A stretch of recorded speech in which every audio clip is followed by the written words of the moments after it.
loved them, and at the same time didn't know how to love them. And there's the rub, the problem with love. She tried. They went on vacation, the woman, her husband, and the girls, a family road trip. A silly argument broke out, and the woman looked briefly in the car mirror and saw her daughter in the back, staring into space. She noticed that her daughter's mouth had sunk inwards, and she saw with terrible prescience the particular thing that would go wrong with her face, either quickly or slowly, the thing that could grab her prettiness away before she was grown. In those very words. And the woman thought, I have to keep her happy. When I read this, I already had a young girl of my own, Leia. As a toddler, she was spirited and loud, whispering in her tiny ears and in her father's big ones. I called her Foghorn. Meir and I marveled at our Foghorn. I had other names for her, too, dozens of them. I missed her every moment I spent in the studio and scooped her into my arms every time we reunited. My love for my baby daughter came easily. Her father was also in love with her.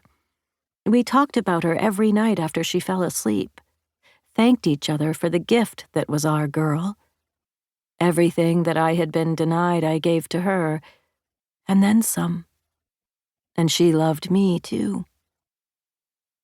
Everything about this baby, the drool dribbling down her chin and pulling at her neck, her urine-soaked diapers, the sticky discharge from her eyes and nose when she was sick, everything about Leia was good.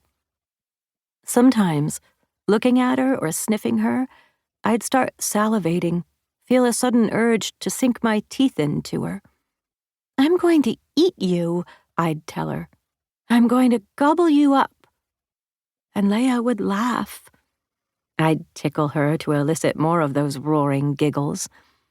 And if people around us stared, I wasn't embarrassed. Quite the opposite. When she was 4, I wanted another baby. I told Meir, just imagine, 2 Leias.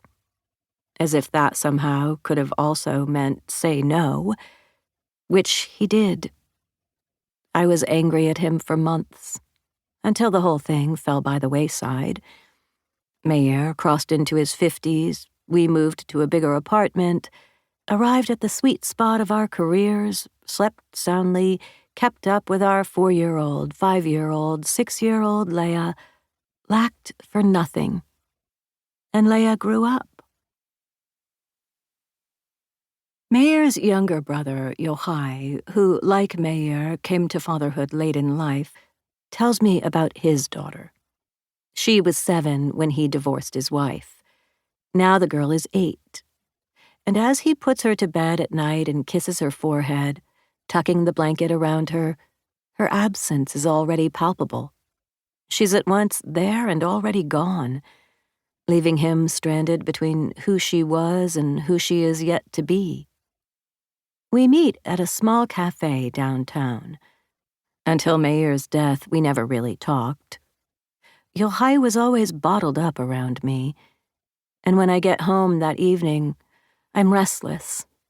I pick up a book and read about a woman, not the one in Ireland, whose girls never walked down a street on their own, a French woman, whose teenage daughter has been in jail for 2 years.